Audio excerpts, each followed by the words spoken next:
Hi, my name is Amanda McCrawson, And this is Brandon DeBloy. and this is our research on the effects of neonicotinoids on local amphibian populations.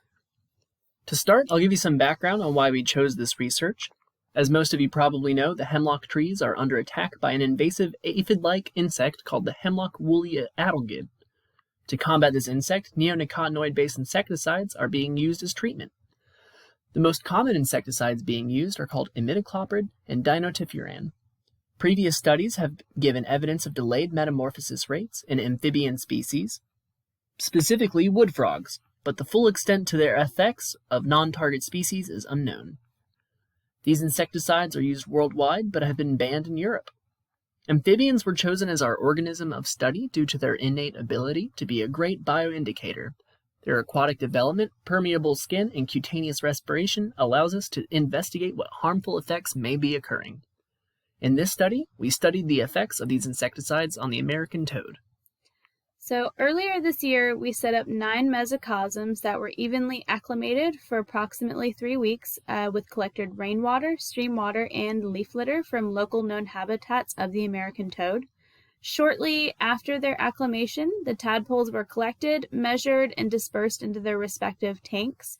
There were 3 control tanks, 3 imidacloprid tanks, and 3 dinotifuran tanks, each with 30 tadpoles in them. The tanks were dosed with the corresponding insecticide solution every 2 weeks.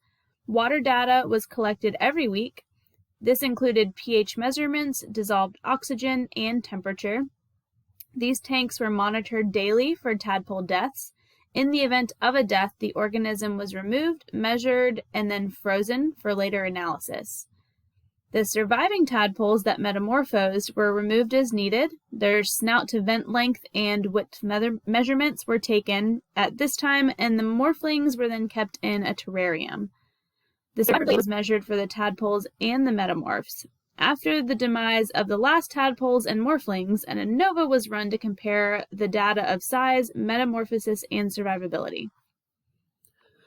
Our results showed the following: that body size was not significant between groups at the start of the experiment with a p-value of 0.61. However, the control groups showed larger snout to vent length measurements when compared to the imidacloprid and dinotifuran measurements, as well as body width measurements, both with p-values of less than 0.05.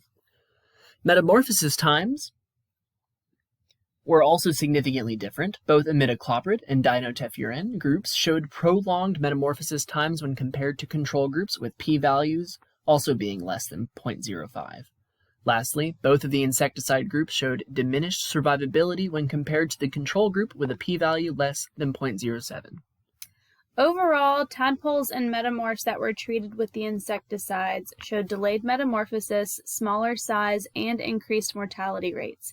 These results indicated an interaction between the insecticides and amphibian growth and survival. In their natural habitats, delaying metamorphosis and decreased size can have a negative impact, such as increased chances for desiccation in places like ephemeral ponds or increased predation from other aquatic organisms. Our findings, combined with findings from other research, are producing data that indicate negative impacts by these industrial insecticides on local amphibian species. This research is ongoing, and current analysis is being done on the water samples as well as tissue samples of the specimens. We hope that this research will fuel other research to further investigate additional options of pest control, such as bioinsecticides. We'd like to acknowledge and thank our hardworking and dedicated advisors and mentors, Miss Jessica Patterson and Miss Amanda Everett. We would also like to thank the University of North Georgia Biology Department, KERCA, and the FUSE program for their support and funding for this project.